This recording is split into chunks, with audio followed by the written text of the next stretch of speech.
පෘථිවිය ඇතුළු අපේ සෞරග්‍රහ මණ්ඩලයේ තියෙන ක්ෂීරපතය කියන මන්දාකිනිය ගැන මෙන්න මේ දේවල් ටික ඔයා මීට කලින් දැනගෙන හිටියද බලන්න. අපේ ක්ෂීරපතය කියලා කියන්නේ දැවැන්ත සර්පිලාකාර මන්දාකිනියකට. අපේ ඉරත් එක්කම ඊටත් වඩා ගොඩාක් විශාල තරු බිලියන 100ක් 400ක් අතර ප්‍රමාණයක් මේ ක්ෂීරපතය කියන මන්දාකිනිය ඇතුළේ තියෙනවා. එතකොට අපේ සෞරග්‍රහ මණ්ඩලයේ පිහිටලා තියෙන්නේ තරු වැඩිපුරම පිහිටලා තියෙන මන්දාකිනියේ මැද ඉඳලා ආලෝක වර්ෂ 26000ක් විතර ඈතින්. ආලෝක වර්ෂ 26000ක් කිව්වම අපිට සාමාන්‍යයෙන් ඒ දුර ගැන හිතා ගන්න අමාරුයිනේ. ඉතින් ඔයාලට හිතන්න ලේසි වෙන්නත් එක්ක මේ දුර ගැන මම සැතපුම් වලින් කතා කරන්නම්. අපේ සූර්යයාගේ ඉඳන් මන්දාකිනියේ මැදට සැතපුම් ට්‍රිලියන 150කට වඩා වැඩි ප්‍රමාණයක් තියෙනවා. ආලෝකයේ වේගෙන්. ඒ කියන්නේ තප්පරයට කිලෝමීටර් ලක්ෂ 3ක විතර වේගයකින් ගියත් සූර්යයාගේ ඉඳන් මන්දාකිනියේ මැදට යන්න විතරක් අවුරුදු 26000ක් එක දිගට ගමන් කරන්න ඕනේ. ඒ වගේම මෙන්න මේ දැවැන්ත ප්‍රදේශයේ වටේ එක වටයක් යන්න අපේ මුළු සෞරග්‍රහ මණ්ඩලයට වසර මිලියන 230කට වඩා ආසන්න කාලයක් ගත වෙනවා. විවිධ වායු වර්ග, අභ්‍යවකාශ දූවිලි සහ තරු මිලියන ගානකින් හැදුණු මේ මුළු ක්ෂීරපතය කියන මන්දාකිනිය විසිරලා යන්නේ නැතුව එකට බැඳිලා තියෙන්නේ සැජිටේරියස් ඒ කියන දැවැන්ත ගුරුත්වාකර්ෂණ බලයක් තියෙන අපේ මන්දාකිනිය මැද තියෙන සූර්යයා වගේ මිලියන 4 ගුණයක් විතර බර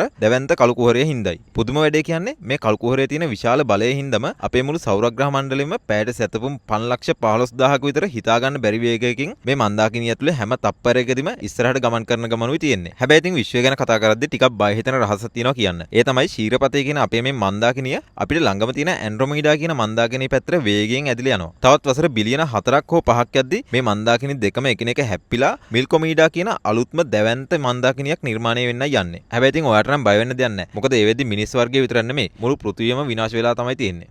ඉතින් අපි ඉන්න මේ විශ්වයේ තියෙන මෙන්න මේ වගේ පුදුම හිතන දේවල් ගැන ඔයාලට මොකද හිතෙන්නේ කියලා පහලින් කමෙන්ට් එකක් දාගෙන යමු.